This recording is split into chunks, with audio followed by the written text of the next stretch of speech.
to process our emotions, to process our energy, to allow ourselves to feel our feelings is actually the pathway to healing. It's also the pathway to purpose, because we cannot experience authenticity. We can't experience purpose without authenticity, and we cannot access authenticity without vulnerability. And vulnerability requires emotional grappling. It requires feeling our feelings, experiencing our feelings, communicating our feelings. And all of those create our vibration. Hey, everybody. Welcome to the Ask Julie Ryan show. I'm so delighted you could join us this week.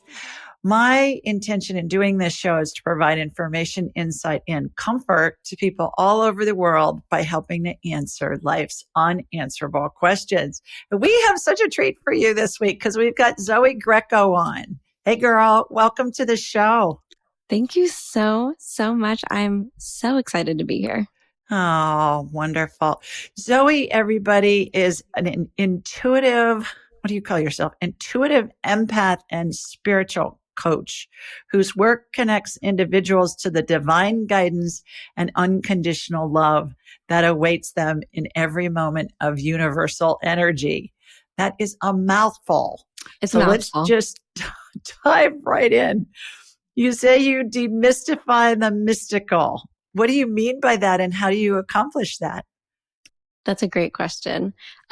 I will say I'm also just a huge fan of alliteration. So I love things that sound melodic and kind of sing-songy, but I also love when my melodic words have actual meaning and intention. So to me, to demystify the mystical is to help people understand the universe, to help people understand their spiritual existence inside of their human existence, to make people feel that their connection to the divine is not an impossible feat or something that cannot be attained, but rather to make it more material and to help people understand that their ability to connect to the divine is just as powerful as yours or mine.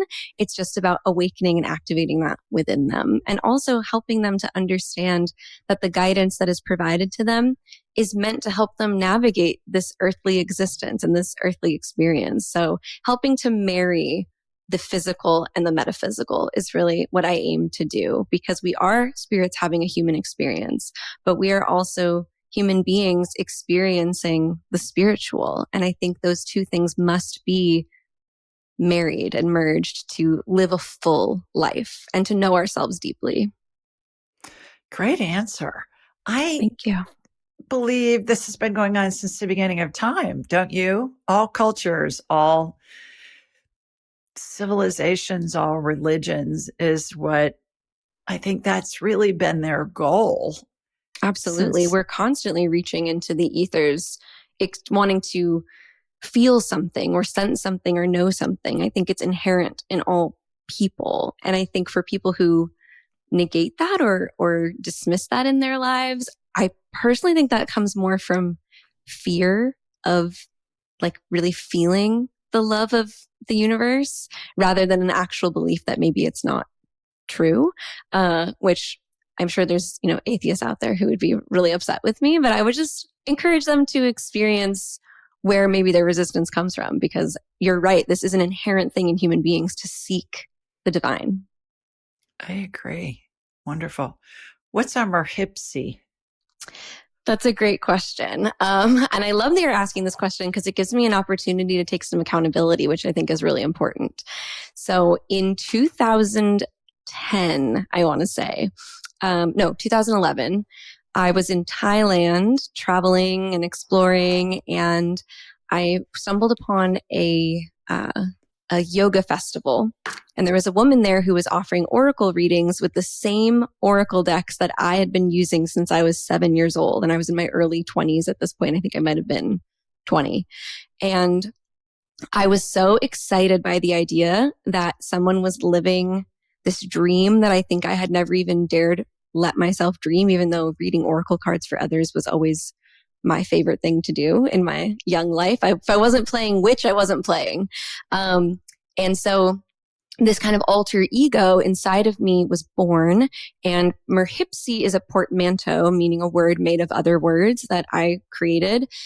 And it means mermaid, hippie, gypsy, Merhipsy. However, the world has become more conscious, which I appreciate and love. And so I love to tell this story because the word gypsy is actually no longer an appropriate term to use. It's deemed as actually a slur for the Romani people, travelers.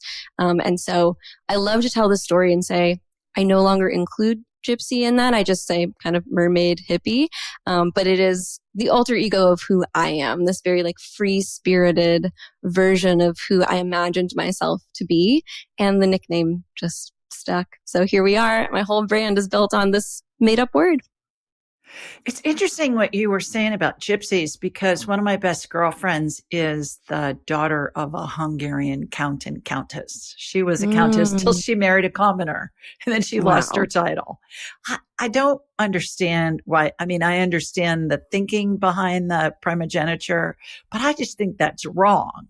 The guys get to keep their titles regardless of who they marry, but the girls, if they marry a commoner, forget it. You're out. You're out in the cold. Absolutely. Anyway, she was born in a castle that was 100 rooms on 6,000 acres.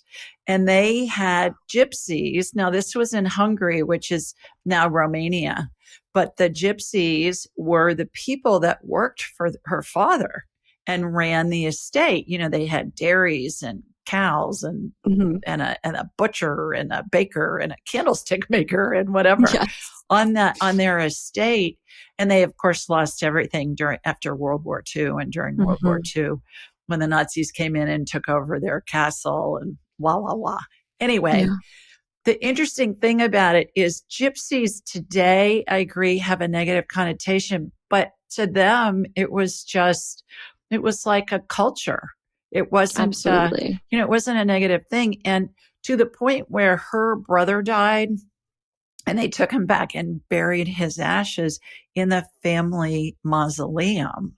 And the gypsies lined the streets because a lot of them were children and they were on the estate with their parents and their grandparents. And they lined the street to welcome the family back from America to bury their son. And she said they are the most wonderful people ever. And wonderful healers, wonderful caretakers, wonderful everything, wonderful family people. And so they kind of got a negative connotation somewhere along the lines. Where do you think that happened and why? That's a great question. And I am not a historian. However, my understanding of this is that the term gypsy was actually, so like when people say like, oh, I got gypped, it's actually like it comes from gypsy. So gypsies, quote unquote, were seen as like vagrants and thieves. And so that specific name, that specific term is frowned upon. And even though there are people who use the term or like self-identify with it, it just doesn't belong to me culturally. It's just not where I hail from.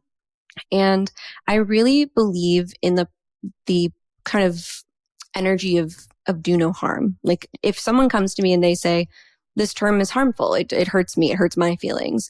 To me, that's enough. There's plenty of words in this world. I don't need to take a word and take ownership of it if it doesn't belong to me or if it's causing harm. So I sat with that invitation years ago. This happened probably in 2016, 2017. So it's been, plenty of time. But I still like to tell the story because I think we live in a time that is very sensitive, and there are people who resonate with that sensitivity and people who don't resonate with that sensitivity.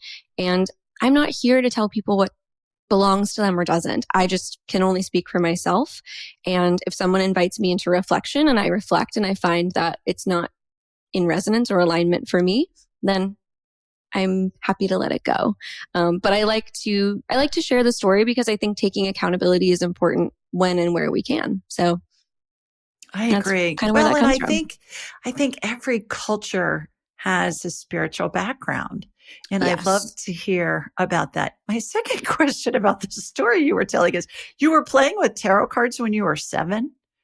How'd that happen? Yeah. So basically since birth, people always ask me this question, and you probably get this as well. I always get asked, how long have you been psychic? And I tell people Since the beginning, my entire life, actually. And I have sort of a unique story in that I was really permitted the space to explore my own spirituality. So, in fact, I wasn't actually baptized, even though I come from a big Italian family. I was given, I had a naming ceremony in which someone played acoustic Joan Baez on a guitar and people passed me around in a circle and wished good things while I wore a little infant-sized flower crown. And honestly, I do think that has a lot to do with how I ended up being in this world. But from very early on, I was talking to my mother about my past lives, about choosing her. She took me to psychic fairs. To my father's credit, he's a wonderful, loving father, but was really out of his depth. And he actually, I was recently speaking to him about this. And I said to him, like, sometimes you must think I'm just so out there. And he said, I just assume that you're more evolved than I am. Like, I just assume that what you're saying is coming from a higher wisdom source than I can access. So to his credit, even someone who doesn't understand gave me the space to just find myself and be myself. So from very early on, I was talking to spirits and making little potions and writing little spells. And I was given oracle and angel cards that I used from a very early age. I was receiving readings and healings and meeting all sorts of intuitives very early in life because this was clearly a big part of who I was.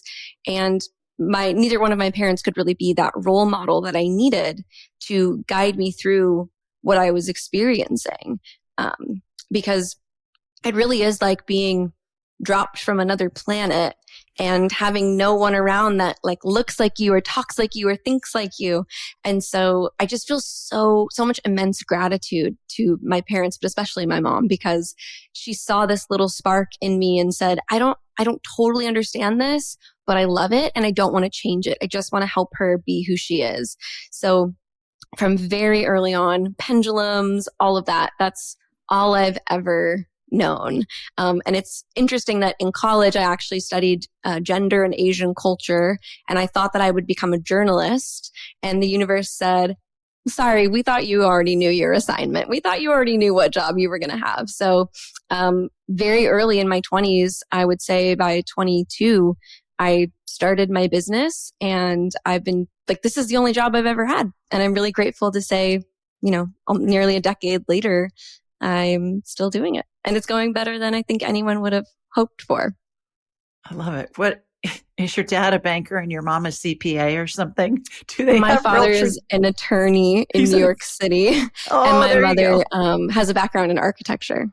Oh my gosh, I love that. Well, all little children know how to do all of this stuff. We all come Totally. in with the ability until we have parents or grandparents or teachers or even friends say, that's just your imagination. That's not really Mm, real. Or little friends will say, you're just weird. There isn't anybody standing mm, there. And so I get that a lot from moms, which is why I wrote my children's books, because it gives them validation to yeah, continue to evolve and enhance these abilities that we all come in with. And I think that's why it resonates with everybody, whether they believe, in a hereafter or not. There's some right. part of this that resonates with them. And I think sometimes that's why they run away from it, because Yeah. it does resonate and they're saying, yeah, this is freaking me out. I don't want to do anything about this. Well, I think media also contributes really powerfully to that. And I talk about that a lot in my life that I have never seen a positive portrayal ever in any form of media of an intuitive person outside of, maybe Long Island Medium or, what's that guy's name? Tyler something. There's like people out there who are respected, but they're also made a spectacle of. And I think this work is neither to be joked or mocked about or to be like a parlor trick, which I think is the only way that we really know how to relate to it. And we also see a lot of media. If we're not being mocked, we're, taught to be really fearful of spiritual gifts or spiritual awareness. Like to see a spirit is only ever a bad thing in media. You're never, experiencing something positive. I just think that there are no there's no guidebook to being intuitive in this world, which is so interesting because it's really the one thing that we all have in common. And yet we're taught to negate and cast aside or to close off and to neglect because either it's to be feared or it's, imaginary. And I just find that really problematic. So I think things like what you do, like your books and also your podcast and all that you do and all that I try to do is about teaching people to access their gifts without fear and to know that there is love to be accessed. There's only goodness to be accessed and to be worked through and to allow that goodness to work through us and allow us to do what we're here to do. I agree. I've been binge watching with my husband who enjoys it as much as I do. There's a show called The Good Witch and it's on Oh, Netflix. It's great. It's feel good. It's like a Hallmark Channel series I almost, love that. that's the feel of it. But we've been so enjoying that. And like somebody will be walking in the door or they'll be ready to walk in and she'll say, "Hi, Zoe," and her back's turned to the door or things happen or whatever. And certainly Bewitched, the TV show when I was a kid, was my Totally. favorite show growing up. I wanted to Oh, be yeah. like Samantha Stevens. When I grew up, now I am. I can do all the stuff that she can do. Remote viewing, talk to people who aren't there, that kind of thing. The other thing too is, I don't know if you're aware of this, Zoe, but in 2016, Pope Francis put out a papal bull, which is kind of like a newsletter. Are you familiar Yes. with that? Yes. Saying that he wanted his priests and his pastors and his people to welcome psychics and healers because they were doing the work of the Holy Spirit. And that was a game changer for a lot of people who believe that this stuff's evil. Huge. And my parish, my Catholic parish here in Birmingham, Alabama, and many churches of all denominations and synagogues as well, give a copy of my angelic attendance book to every family that comes in who has a person that they've either lost and they're planning a funeral, or if they have somebody at the end of their lives, which I think is a huge step. I mean, Absolutely. everybody's been able to see this stuff. We're surrounded by angels and deceased loved ones and pets, spirits as we're transitioning. And everybody's seen this since the beginning of time. And so it's coming back around full circle. And Yes. and there's research now that corroborates all of it, which is interesting too. So The Good Witch, check that out. You'll enjoy it. I sure will. You call yourself a sensitive empath. What's that mean? And tell us more about that. You've already told us that you were born that way and have had these abilities. I learned how to do them when I was in my 30s, like mid 30s. Wow. I learned how to be a psychic medium and medical intuitive. But I believe we all come in with the ability. It's just a matter of developing and enhancing it. So tell us about being a sensitive empath. So I work with people's energy. So in session, I will typically use clairsentience or clairempathy to actually enter into someone's energy field, into their emotional self, into their spiritual self. And it's from there, like I'm inside this whole world in which I can access or see or perceive things about them. And I really believe that being an empath is a very important and potent gift because every time that I connect with someone, even in my personal life, emotionally, I'm sort of collecting emotions and putting them in this kind of lexicon or like this Rolodex of reference. So whenever I'm with a client, I can say, "Oh, I know this feeling. I know what this is called." And so to me, emotional intelligence and empathy actually go hand in hand. And it is by basically studying emotion, whether that's through my own emotional experiences or through others' emotional experiences, I'm sort of building this reference. And it's really a frequency thing. Like, oh, I know this frequency. It feels like shame, or I know this frequency. It feels like abundance.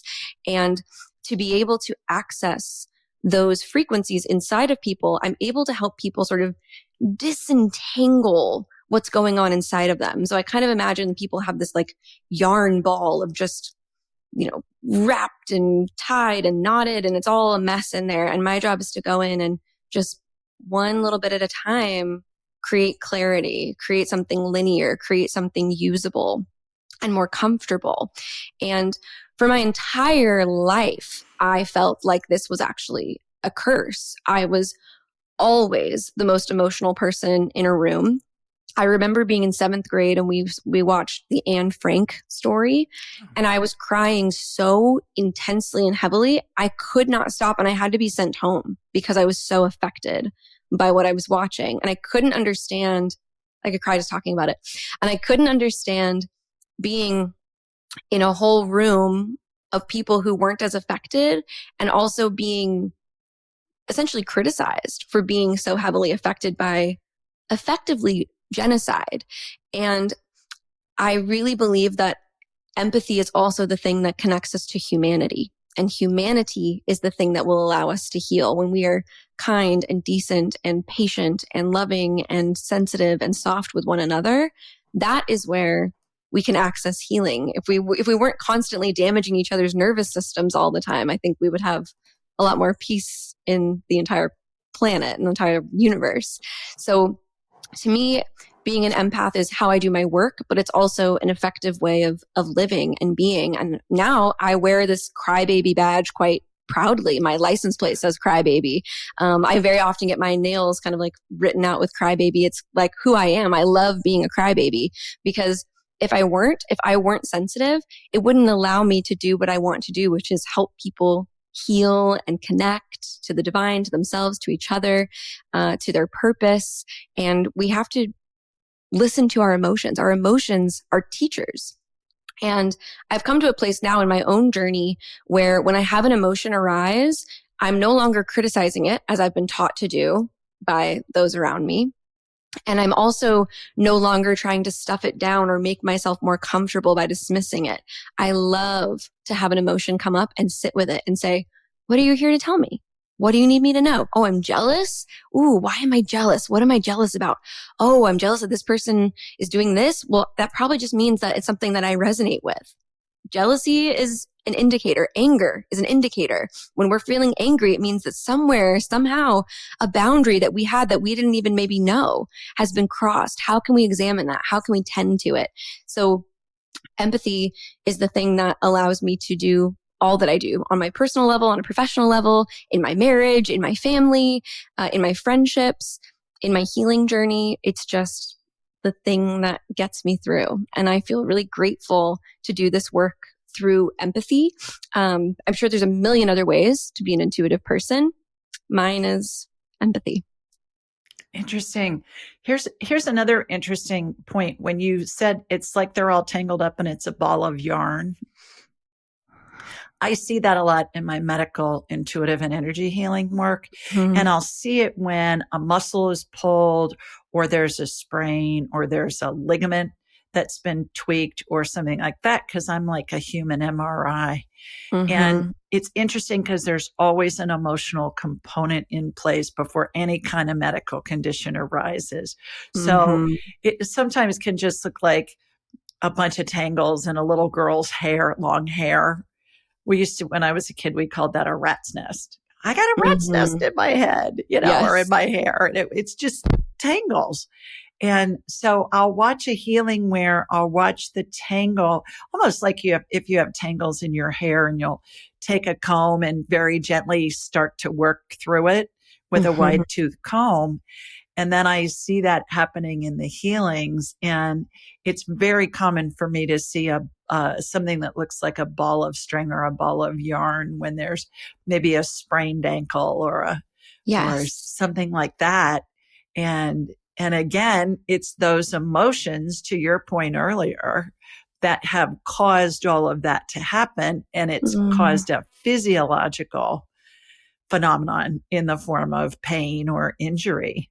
So in healing that, we address all of that. So that's an interesting correlation there with that. Yeah. What led you at the end of the day to do this work? What, instead of, you said you were in school and you just figured out, okay, this is what I need to do. Was there a catalyst that was kind of the springboard for you to go to starting a business to do this? Would you say you started a business when you were 22?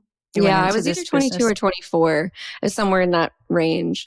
Well, first of all, I feel really lucky because the main influences in my adult life, my husband, who at the time was my boyfriend, my friends, we're actually mostly, I would say 95% of us are entrepreneurs.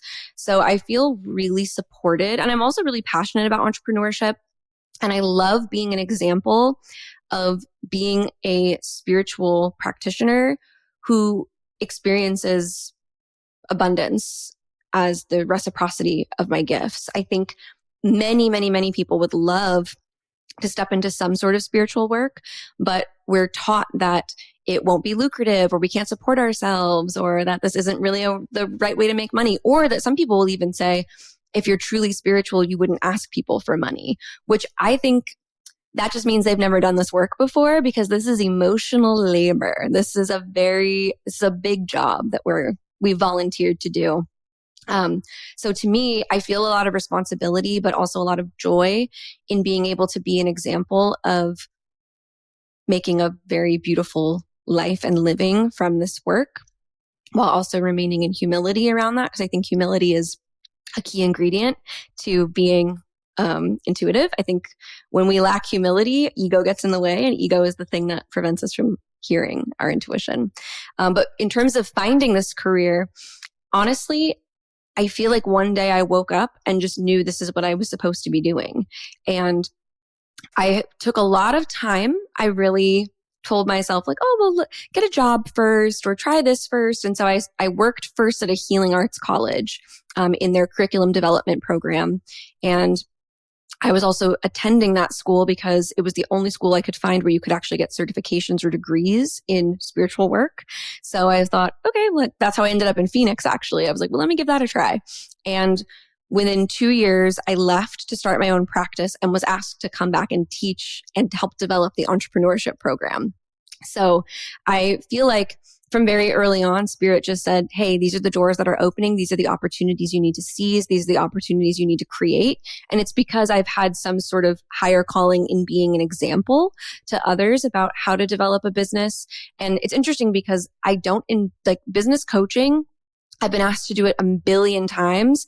It's really not the thing I want to do. I love being in the emotional. I love being in like the healing work. I'm not really here to talk about or teach the business side of things, but I will always, if someone has a question about it, I will always tell them how I did it, my system, my whatever. But it's not what I'm feeling called to teach at this point in my career. Who knows where we'll end up. But for now, I just feel really grateful to have a wonderful team and a wonderful support system, and to also be just fully abundantly supported by this work. It's something that I don't think people thought was possible.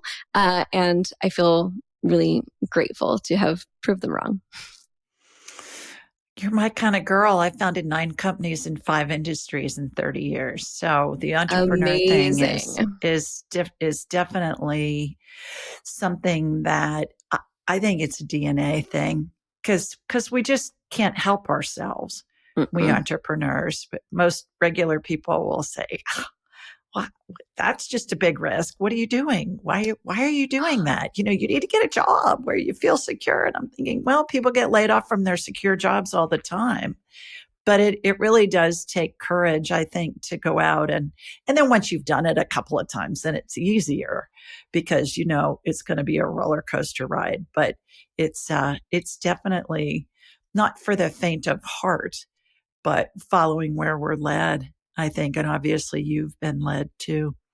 You say that you believe it's important for people to process grief and experience their emotions. Well, this kind of goes back to what you were talking about your medical intuitive work. So I'll backtrack for a moment. I have breast cancer, ovarian cancer, and thyroid cancer on both sides of my family. And so people are very concerned about my hormonal health. And my entire life, I have known deeply within me that it is not in my experience to experience disease. Like that's not what I'm here to do. I'm here to experience other trauma. And I sure have, but that is not the path that I'm here to walk. And it's because I keep myself emotionally clean. And I do believe that our entire wellness is so deeply tied to our emotional wellness. And I've experienced this myself after doing years of deep, powerful, profound shadow work, being willing to face my heavier emotions. Because again, they're just there to listen. So all I've been doing for years while I was in trauma was taking those emotions and putting them aside and saying, I don't want to feel you. I don't want to deal with you. I don't want to experience you.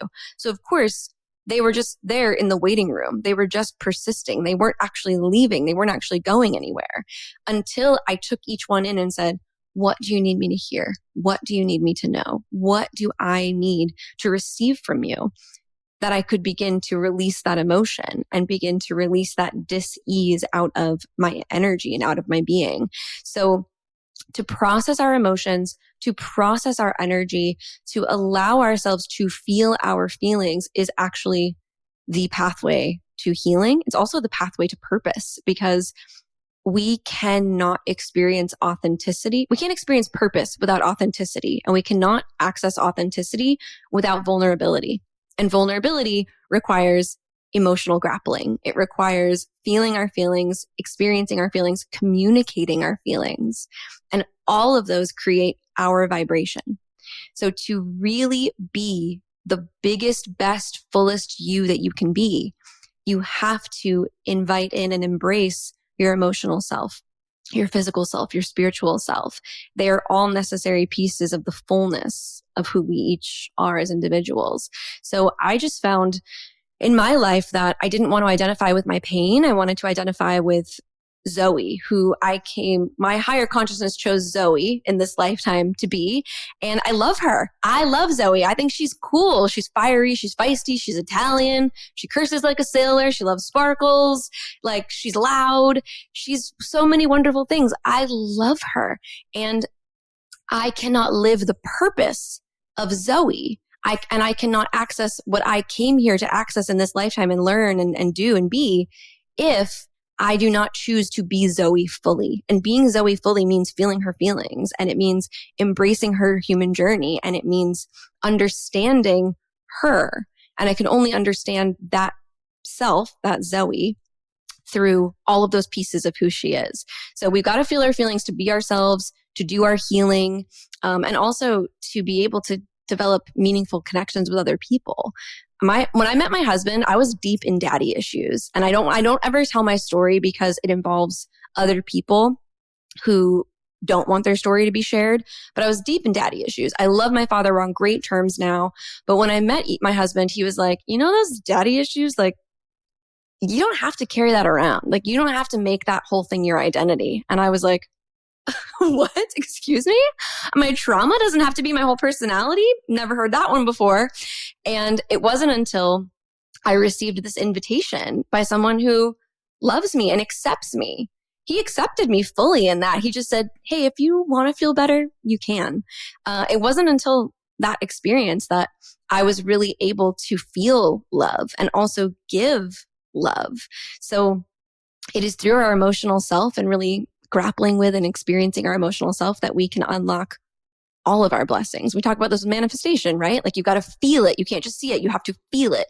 If you're not a feeler, it's going to be hard for you to step into vibrations. Vibrations of emotion are how we quantum leap. It's how we get from one timeline to the next. It's how we get from A to B. So our emotions are pathways, teachers. They're all things, which is why being an empath is my favorite thing. Okay, that's a lot to unpack. It's a lot to unpack. Can you give me it's very thought-provoking though. Give me, please, an example. If you don't want to give us one of yours, give us an example of maybe a client with whom you've worked or are currently working who says, okay, I've got this emotion, you identify it, and then you suggest that they talk to that emotion and say, okay, what's that emotion have to tell you? What are their answers? Is there a range? Are there commonalities? That's a great question. Yes, there are commonalities. I have personally found that people tend to present themselves as emotional archetypes. And I can just see someone. I'm sure you have a very similar experience. You can see someone and just instantly have a deep knowing of their emotional composition, their family history, their blocks, their obstacles, because people fit certain archetypes. And it's not always just off of physical sight, but spiritual sight. What am I seeing spiritually? So yes, there's definitely commonalities. So a good example, I would say, currently I have a specific client in mind who is just so precious. I love her. And she is, for the first time ever, learning about advocating for herself. She has always been a people pleaser. And lately she's becoming really angry and really frustrated. And people don't understand what they're experiencing from her because she has never been authoritative or self-advocating or even complaining ever. So they're kind of like, where is this coming from? And for her, she feels really uncomfortable because there's all this anger that she doesn't understand where it's coming from. So of course, yes, like I am an instrument, but I'm just an instrument. So it's really about what spirit says to this individual about their experience. And for her specifically, spirit wanted her to know that this is how she could learn about boundaries. She had never been allowed to learn about boundaries. But by listening to her emotions and saying, when I feel angry when this person does this, that is an indication that there's a boundary there that she has maybe yet to identify, but is being crossed. And sometimes we have to be crossed to understand where our line is. And that's the human experience. Sometimes we get to define our lines and communicate those to others and not have them be crossed. So an example would be feeling anger and tying it back to a lack of boundaries or having a disrespected or crossed boundary, and having to then dive into that a little bit and say, what specifically made me angry? Did that remind me of something that I experienced when I was younger? Did it remind me of something I experienced in a past life? Because we carry that with us as well. Is this something I've absorbed ancestrally? Is this something genetically that's been passed down to me? So being given the opportunity to untangle that sort of ball of yarn by being curious and asking questions and starting with a feeling. When somebody doesn't have boundaries because of how they were raised, and I think a lot of us, more women than men, Yes. always, how do you teach them or how do you guide them to learn how to set boundaries? Do you go back to, all right, it's that gut feeling that you have, or is it an intellectual thing that you pique their interest first and then you go into the feeling thing? What's your technique to help somebody who doesn't have boundaries? And I think a lot of us, especially women, didn't grow up with boundaries. We were just Yes. expected to do what we were told to do and to take care of everybody else. And I even have friends who still to this day that are my age, they're in their 60s, and they'll serve their brothers before they serve anybody else, like at a family dinner. And I'll think, what? But Yeah. yeah, those boundaries are there, You know, or lack of boundaries, more like it. right. So first of all, I would say boundaries are extraordinarily subjective because your boundaries and my boundaries may not be the same. And it's really important to understand ourselves in order to understand our boundaries. And many times, especially children, and little girls, so little women, are not taught to have boundaries. We have to hug family members we're not comfortable with. We have to eat our food and clear our plates and do all sorts of things that might not actually resonate with our needs or our comfort. So for many people, they're not taught to have boundaries ever. And in order to find those, we have to begin to know ourselves in a way that we've not yet been given permission to do.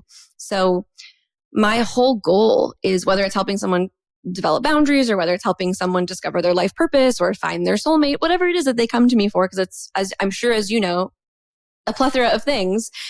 It's about helping people know themselves through the guidance of spirit in order to do any of that. All righty. Does trauma ever go away, or do you think we just learn to live with it and or around it? My belief is that trauma is not something that we have to live with forever. We can live with the history of what has occurred, but the feeling of being traumatized is not something I think that we have to carry. In fact, in my personal journey, I started therapy as an adult for the first time really seriously about 2 years ago. And despite doing this work and guiding other people and supporting them, there was a lot within myself that I was avoiding. And when I finally decided to access these emotions or these traumas, it was like finding that squatters had been living in my house. So this is my house. And my true self, I had sort of evicted because there were all these dangerous squatters living in my house. And one by one, I began to kick them out. And I would find them and I'd say, you got to go. You got to go. You don't belong here. This isn't your house. And what happens is, okay, first we evict the pain, right? The squatters, the pain, the experiences, the emotion, we evict it. But then we find out we look around and realize all the damage that has been done to our house. So very similar to when a squatter will be in your house, they might rip a door off the hinges or muddy the walls or, do whatever. They might write on them. They could do all sorts of things to tear your house apart. And it's not until we go through and we take an inventory that we realize just how much we are being controlled by the damage that pain has left behind. I also equate it to a computer. So for instance, I have an operating system and I find that my operating system is operating off of software that I didn't consent to installing. Trauma installed that software in me and it now dictates how I operate. So I don't believe, based on my own work, in my own healing, and also what I see clients go through all the time, that trauma persists. But instead we live with the lessons, the wisdom, the understanding. And I actually experience deep, deep, deep gratitude for the trauma that I've experienced, because that is part of what allowed me to become an empathetic person and to recognize that vibration. It's just a vibration I collected. I collected it through my own experience. Just like when I talk to others, I collect their vibrations through their experience. And all of those together is what allows me to do the work that I want to do. So to release trauma is very possible, but also to be grateful for what it leaves us with is profound. And I think, to be honest, I don't want to be controversial. I personally do believe that we choose our experiences and we put them in our soul contracts. And there are people all over the world who, if you check my social media, they don't like when I talk about that. The comment section is wild. And they say things like, well, did I choose to be assaulted, or did I choose to be abandoned, or did I choose this? And they ask those questions as if those are traumas that maybe I haven't also experienced. So it's an assumption, right? To say, well, how can you say that you have a great life? It's like, I made a great life. I chose a great life, but I also chose the difficulty and the trauma because it created who I am. And it doesn't define me, but it comprises me. And it is one of the facets in the diamond of Zoey. And we need all of those faces to be the fullest version of who we are. So hopefully that answers that question. It does. And what I've heard bazillions of times too, Zoey, is that in the spirit world, there's no right or wrong. There's no good or bad. It's just an experience. Yes. And everything that we experience in this life and in all of our previous lives and in all of our subsequent lives that we're going to experience is all looking at a situation from a different perspective.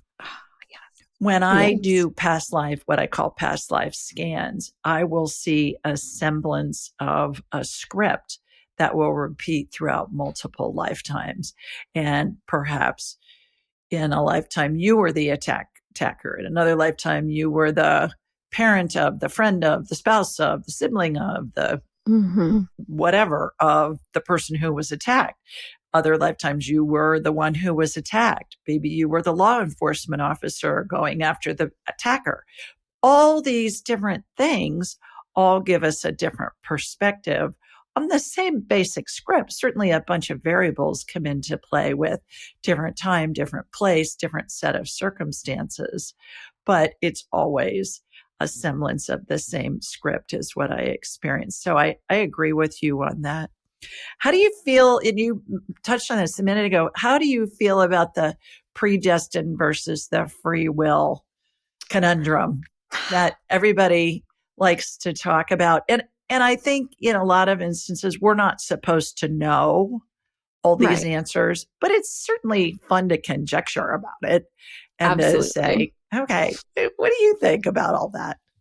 You might experience this as well. As an intuitive, people love to select me to debate, and I don't ever take the bait because I have no interest in debating. Like, I just believe that you can believe what you believe and I can believe what I believe, and we'll find out when we get there. And that's that. Like, there's no use fighting over it because there's no way to prove who's right or wrong. And trust me, I love being right. Like, don't get me wrong. I love to be right, but that's not one of the things that I'm going to waste my energy on. But in terms of predestined versus free will, this is so tough because there are things that I believe we have defined for ourselves. There are what I call them like milestones. Like, there's certain things that we must experience in our life, whether that is, certain relationships, certain traumatic events, or certain, positive events, that we must experience. And those, I believe, will find us inevitably. Like, they will find us. But it is our free will that allows us to choose the pathway between those events and between those experiences. And this is where I think the idea of timelines is actually really, really cool. And I've been really getting into timelines over the last 2 years.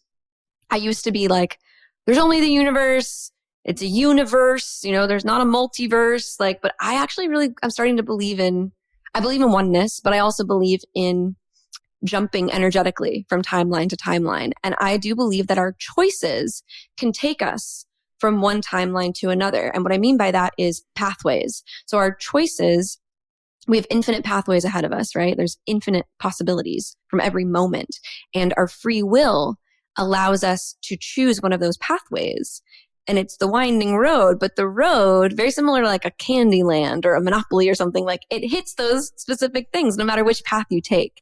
So I think it's a little bit of both.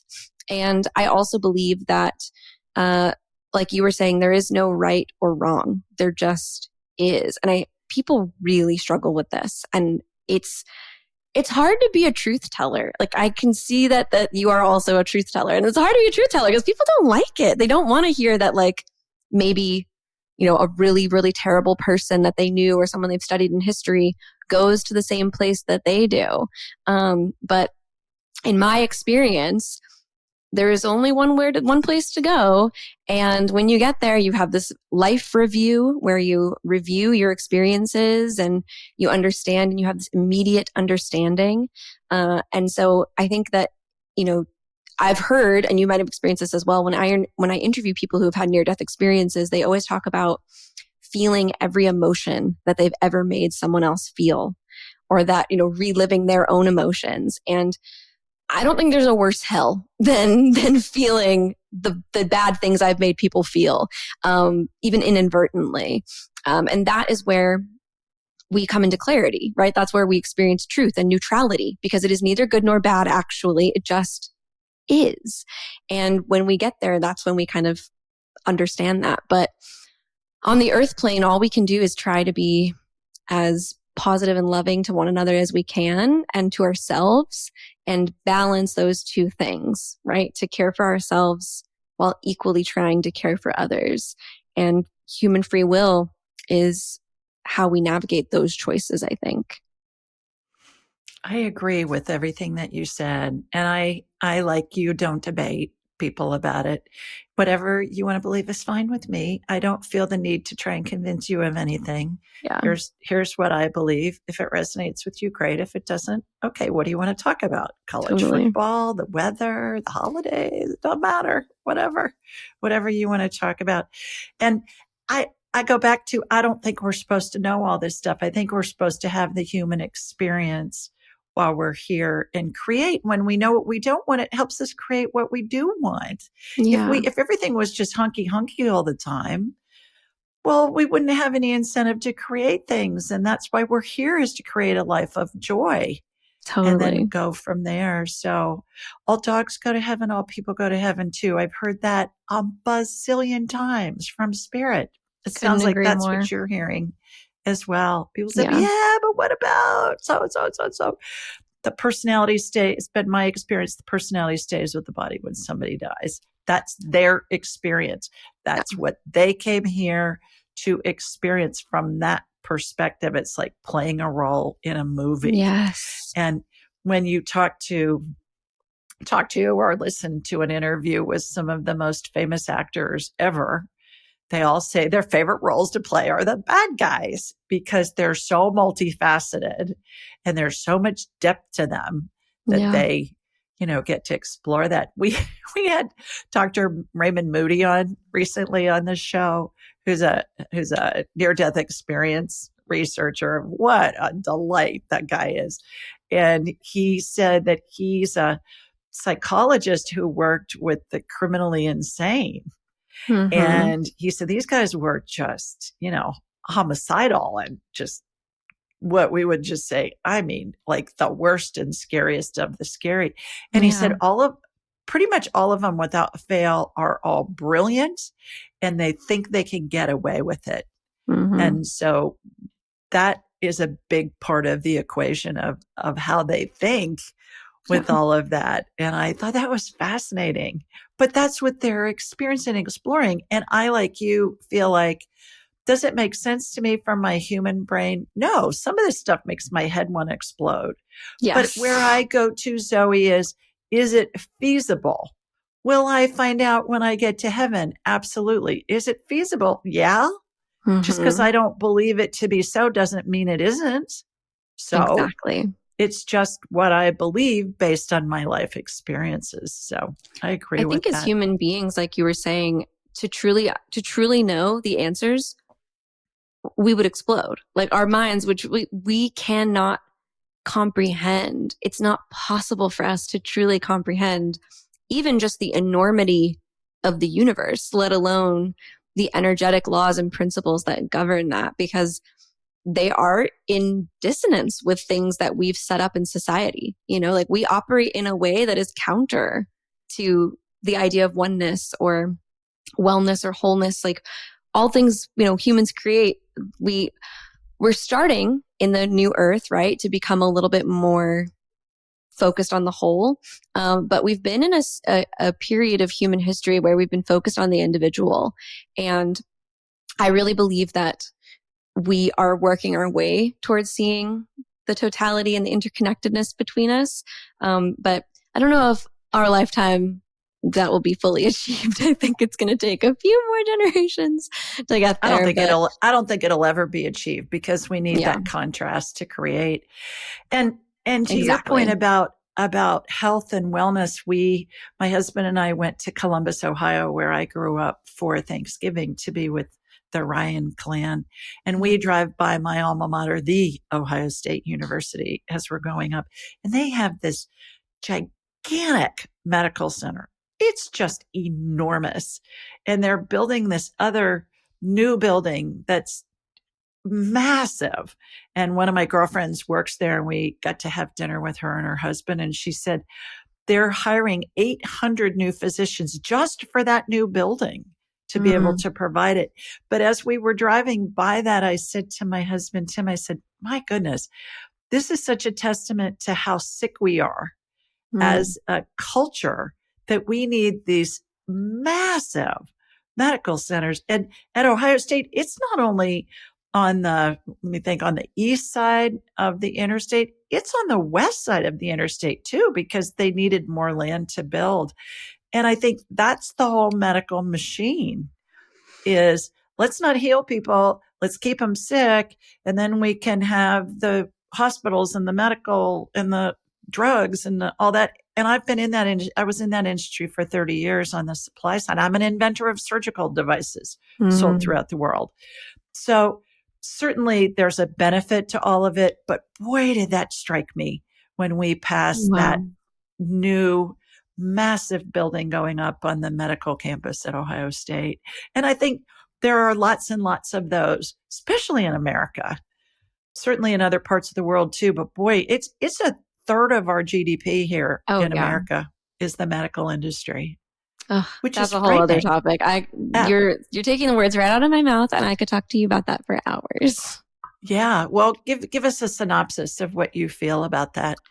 Well, I just couldn't agree with you more. I think the system that we've created, I believe it's based off capitalism. It's self-serving. It is not actually about healing. It is about perpetuating dis-ease. And I also feel a lot of compassion for medical providers because I really do believe that they are people who entered into that realm of work for the higher good of others. Like they are healers who only really saw one path to being a healer. And I see that a lot, actually. I have tons of clients who are medical providers I do who too. would love to be doing alternative healing. But at the time that they were told to choose their entire future at the age of 18 years old, which seems crazy to me that we tell teenagers to pick the direction of their lives, they felt like, oh, there's only one pathway to be a healer, which is to go to medical school or to become a nurse or to become whatever. And as much as I love to criticize the medical machine that operates in our country, especially, and I think in the United States it's more broken than it is almost anywhere. We look at places with universal health care, and my oh my, what a difference! But I also try to remember that there are people inside of that machine that don't work at the insurance companies or even that do work at the insurance companies, but they're not at the top. They're just the people who are operating inside of a system. Like we really have to teach the people inside the system that they can have more, because it's really the people at the top saying, oh, well, we can create this and we can do this and you can provide and you can have this. And I really think that it needs to come from the bottom, not the top. Like the change has to come from people choosing a different path for themselves. But first they have to know that it's an option. So it's about creating awareness for the choices that we have. But again, I love to, when I get frustrated and I get disheartened with what we've created, especially in the United States, I do try to remember the people. Some of my best friends are medical providers, and I do trust them. And I know that they have entered into this work because they have heart and because they care and because they love and because they want to help people. And even the environment that they're in doesn't make that easy. So there's a lot of things that I would love to see change, but the people, I really believe that they're good. And I would love to see them have opportunities to be healers in the way that they would like to be, which doesn't mean negating modern medicine. It just means marrying modern medicine with humanitarianism, with sustainability, with thoughtfulness, with cultural consideration, all of those things. And energy medicine and different modalities. And Exactly. I agree with you. I have a lot of clients that are medical providers, and I have a lot of graduates of my class that are medical providers, Definitely. physicians, and all walks of medicine. And certainly there are a lot of things that they do beautifully. And the wellness care is where the work needs to be done. Critical care, absolutely. Emergency care, absolutely.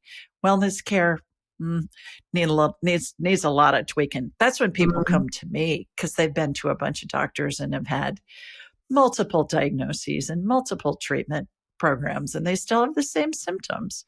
And so mm, it back to your point earlier too, Zoey, that everything that we go through, even if it seems horrific at the moment, it leads us on our path. And perhaps somebody that's gone to multiple medical providers and still has the same symptoms, maybe that's the catalyst to lead them to explore the spiritual side of the equation, and they wouldn't have had that impetus otherwise. couldn't So, agree more. I think it's all good. It's all part of life's path that's leading Yeah. us to what it is we want to explore and experience. Changing directions a little bit. I know that you are into numerology. What is it and how can it help us enhance our lives? What a great question. And yes, a far departure from our conversation. So I became aware of numerology I would say within the last 5 or 6 years.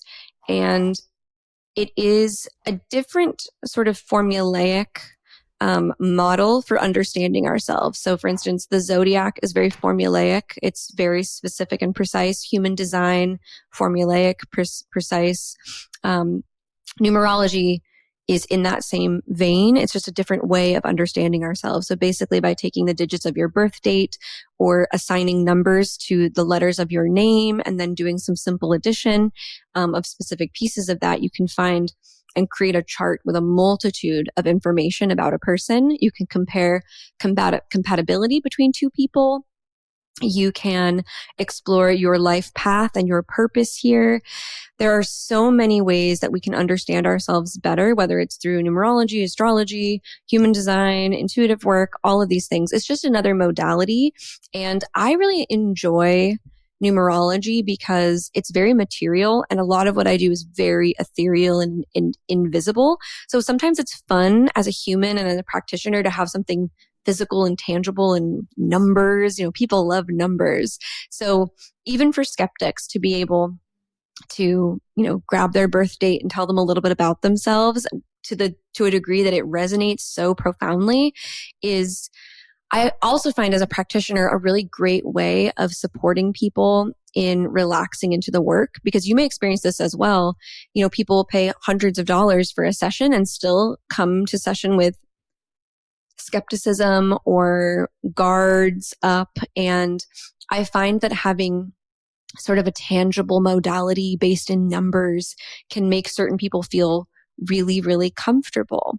But not only that, it's just deeply revealing. It's deeply informative. One of my favorite things to do, and the gift that all my girlfriends get from me every year, is I will draw up yearly reports for them, which breaks down day by day what they can expect in the year ahead.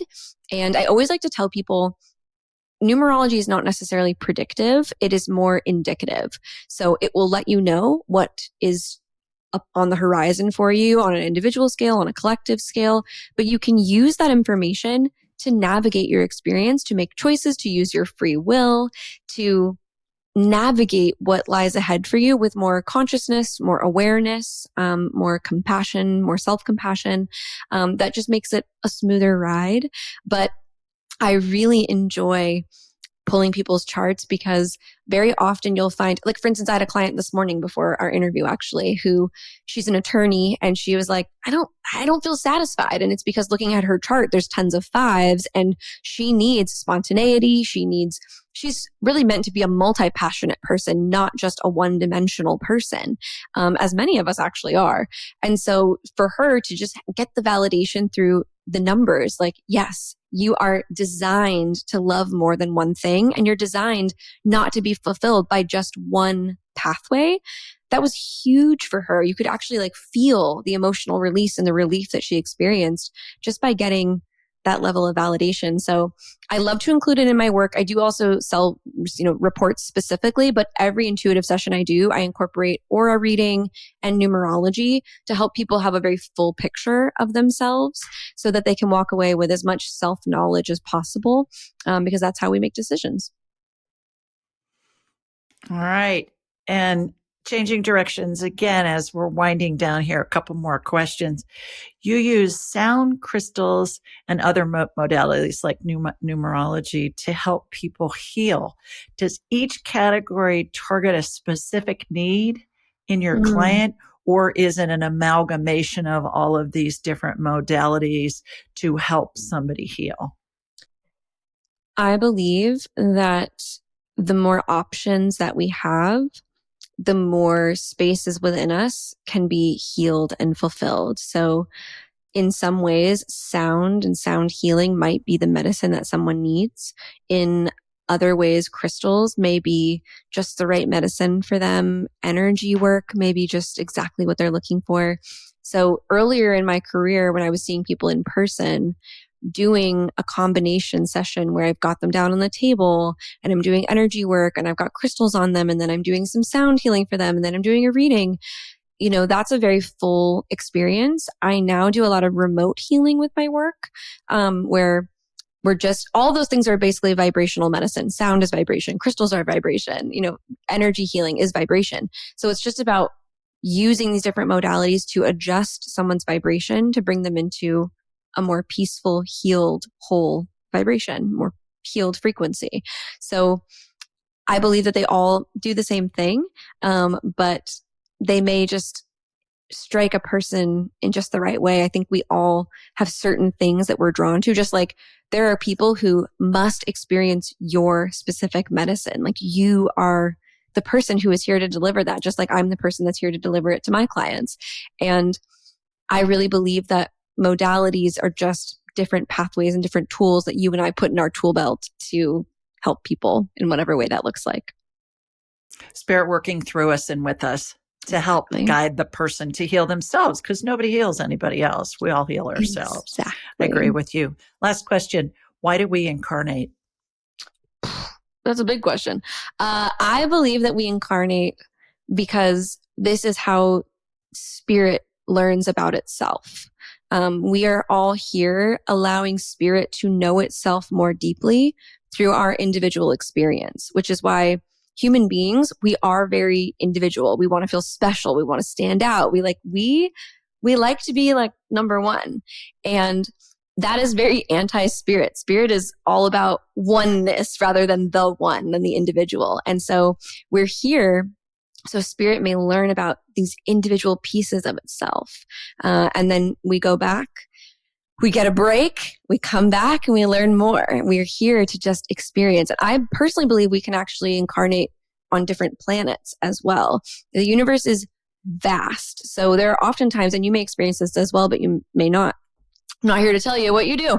But I personally, when I do past life readings for people, sometimes I will see them in a non-human form on another planet. And I'll say, whoa, that's a new one to me, because the universe is infinite. So this is something I probably have never even thought of before, that my brain can struggle to comprehend, but all I can do is take the image that I'm being shown and convey it the best way I possibly can.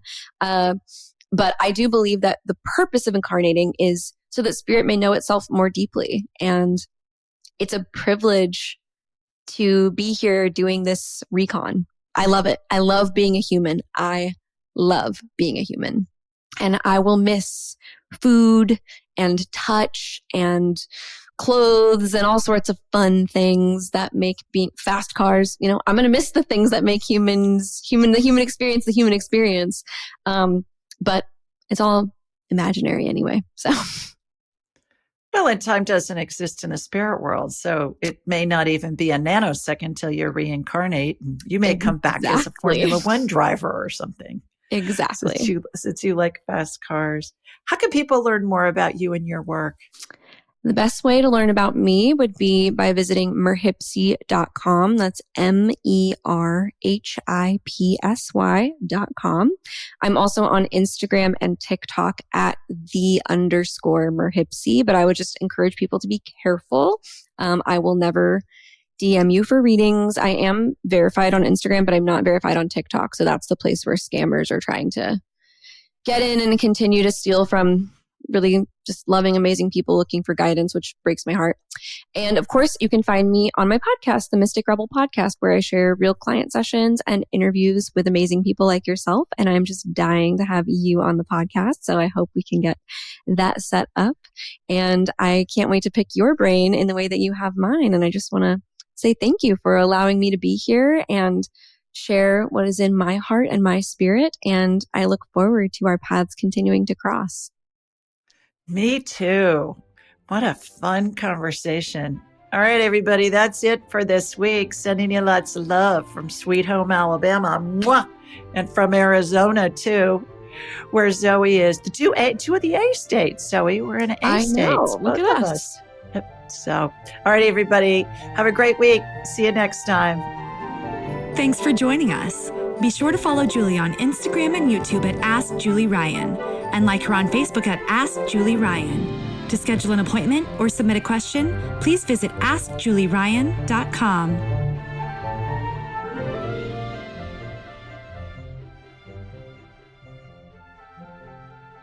This show is for informational purposes only. It is not intended to be medical, psychological, financial, or legal advice. Please contact a licensed professional. The Ask Julie Ryan Show, Julie Ryan and all parties involved in producing, recording, and distributing it assume no responsibility for listeners' actions based on any information heard on this or any Ask Julie Ryan shows or podcasts.